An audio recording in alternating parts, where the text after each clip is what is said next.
कभी धरती का हर कोना प्रकृति की गोद जैसा लगता था।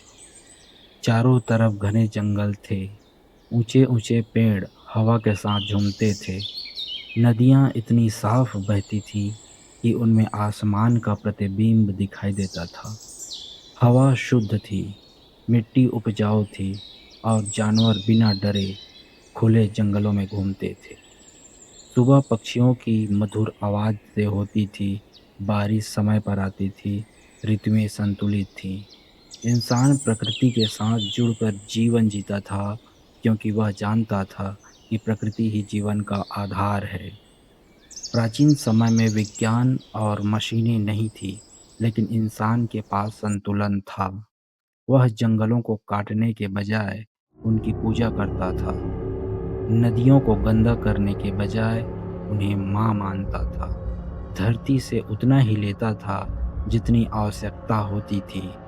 लेकिन समय बदला, विज्ञान ने तरक्की की, नई नई मशीनें बनी, कारखाने खड़े हुए, बड़े बड़े शहर बस गए। इंसान ने चांद तक पहुंचने का सपना पूरा कर लिया।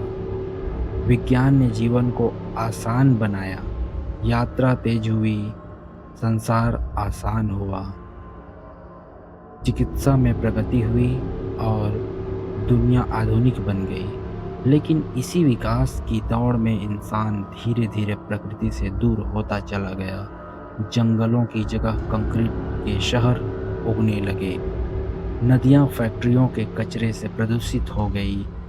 हवा धुएं से भर गई। प्लास्टिक ने धरती और समुद्र दोनों को जकड़ लिया। आज पक्षियों की आवाज से ज्यादा मशीनों की शोर सुनाई देती है। पहले जंगल जीवन देते थे, आज जंगल जल रहे हैं। पहले नदियां अमृत जैसी थी, आज कई नदियां जहर बन चुकी हैं। पहले जानवरों के पास घर थे, आज वे सड़कों और शहरों में भटक रहे हैं। विज्ञान स्वयं गलत नहीं है, गलत है उसका असंतुलित उपयोग। जब विज्ञान मानवता और प्रकृति के साथ मिलकर चले, तभी सच्चा विकास संभव है। यदि विकास के कारण ही धरती रहने लायक ना बचे, तो ऐसी प्रगति का क्या अर्थ। आज आवश्यकता है कि विज्ञान और प्रकृति के बीच संतुलन बनाया जाए। हमें अधिक पेड़ लगाने होंगे, प्रदूषण कम करना होगा, नदियों को बचाना होगा और प्रकृति के प्रति अपनी जिम्मेदारी समझनी होगी, क्योंकि प्रकृति के बिना विज्ञान भी बेकार है।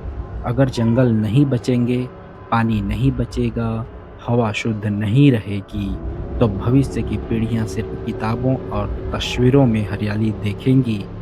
धरती हमारी संपत्ति नहीं है, हम केवल इसके संरक्षक हैं। यदि आज भी इंसान संभल जाए, तो विज्ञान और प्रकृति साथ मिलकर एक सुंदर भविष्य बना सकते हैं। वरना आने वाला समय इंसान से यही पूछेगा, क्या सच में कभी धरती इतनी हरी भरी और खूबसूरत हुआ करती थी।